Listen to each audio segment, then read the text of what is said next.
Photos Photo Focus. In my last video, I talked about an exercise you can do at home to help cure photographer's block. And in this video, I'm going to talk about macro photography at home. So what is macro photography?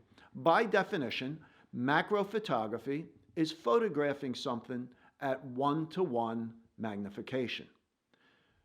What does that mean?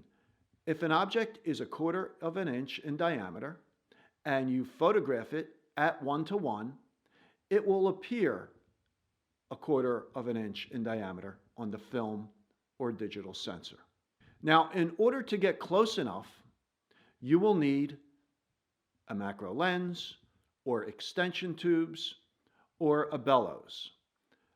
In a future video, I'm going to go into detail on all the tools for macro photography. For now, I'm just going to assume you have a means to get extreme close-ups. Typically, in photography, you shoot from a few feet to infinity, and you observe your subject with the naked eye before raising your camera. In macro photography, you're going to view your potential subject through the viewfinder or LCD, and you will see things that you don't see with the naked eye, details that you could only see when you're in that macro range. Now, in my last video, I suggested that you photograph just regular household items.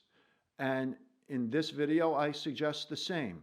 Your potential subjects could be anything from a typical kitchen knife, which you see here, and you could see those scratches that appear did not appear to me until I viewed them at 1-to-1 magnification through my macro lens.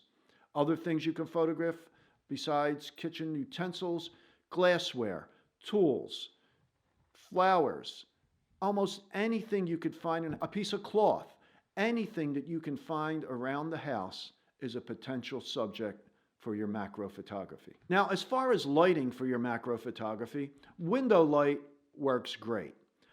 Sometimes what I'll do is I'll set my objects to be photographed on the kitchen table, and we have a 6-foot patio door that brings in a lot of nice soft light, and I'll just use that. Now, you could also use flash.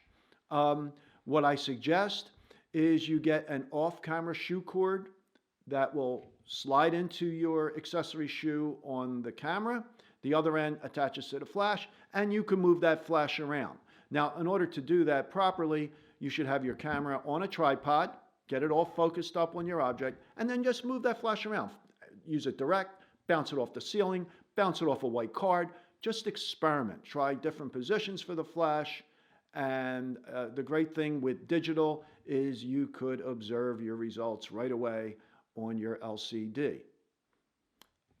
And of course, for macro photography, a tripod is almost a necessity. For backgrounds, use your imagination. You can use a piece of cloth, some colored paper, poster board, anything you can think of. And you don't need a lot of it because the objects you're photographing are very small. Macro lenses usually have a magnification scale next to the distance scale. So you could set your lens to 1-to-1 and then move the entire assembly, camera and lens, back and forth to focus. Now, that is most easily done with your camera on a tripod with a focusing rail. And what the focusing rail does, it sits between your tripod head and your camera, and it has a knob on it, and you just turn that back or forth to move the camera back and forth to get sharp focus. Okay, so I have the camera mounted on a tripod with the focusing rail in between, and the lens is set to 1-to-1 magnification, and I just turn this knob here and it moves the whole assembly back and forth to achieve proper focus. Now, this particular model also has a side-to-side movement, which is really nice when shooting in the macro range. Just a slight movement will make a big difference. You could also move the object back and forth, but that's a little bit more difficult. With 1-to-1 magnification, your depth of field is extremely shallow, even if you're shooting at small apertures. Now, it's not much of a problem if you're shooting a flat object, like this sponge here. But if you're shooting a three-dimensional object, only a small portion of it will be in focus. Now, you could use something called focus stacking to get the entire object in focus, but that's a subject for another day.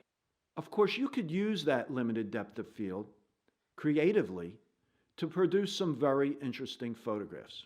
Now, I know I say this a lot, but experiment. Different angles, different apertures, different lighting. Try a lot of different things. You will notice that everything has texture, and small imperfections, as we saw with that knife earlier, will show up when you're photographing in that macro range. Now, after you've explored everything in the house, step outside. Photograph sand, rocks, concrete, bugs, flowers. Again, almost anything can be a subject for macro photography. Some of the most difficult things to shoot in the macro range outdoors are flowers, because even in the slightest breeze they will move, and insects, because they rarely stay still unless you get a cooperative one, and then occasionally you will. But to photograph insects, what I suggest, if you want to shoot them at 1:1, set your lens to 1:1. Set your magnification on your macro lens to 1:1, and then just move the whole assembly, the camera and the lens, back and forth till it looks sharp, and take a bunch of shots, because at that range, even the slightest movement will throw it completely out of focus. So try to use a small aperture, use a fast shutter speed, take a lot of pictures, and hopefully you'll come up with some good ones. Okay, so I hope this video inspired you to go out and explore the world of macro photography. Now, in my next video, I'm going to continue to offer ideas on things to photograph, proposing that you give yourself a photographic assignment, a self-assignment. So if you like this video, please give it a thumbs up and subscribe to my channel. I'll be posting a new video every Wednesday morning. So thanks for watching.